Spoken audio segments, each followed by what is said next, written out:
Slower delivery है, मोड़ दिया है उसको। तैनात है खिलाड़ी, लेकिन उनके बगल से काफी तेजी से निकल रही है बुलेट बनती हुई वो बॉल। बाउंड तरीके से स्कोर भी आने चालू हो जाएंगे, वहां पे मौका बन जाएगा बल्लेबाजों के लिए कहीं भी खेलने का।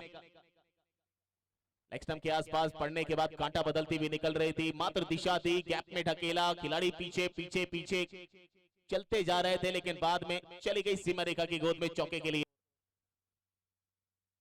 इस बार फिर लेग स्टंप के आसपास निकली है, वहां पर फिर से क्या चौका मिलेगा? जी हां, एक और चौका बटोर लीजिए।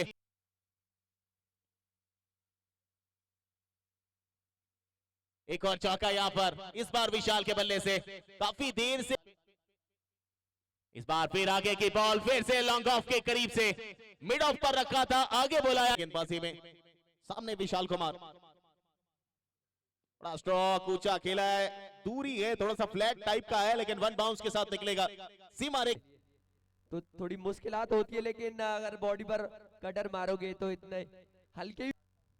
जिस तरीके से जो नाम बनाया है विशाल पौवा, कार्तिक शर्मा, हरेंद्र पंडित, सद्दाम बरेली, रोहित चैटा, सीपी बंसल, शानू अलीगढ़।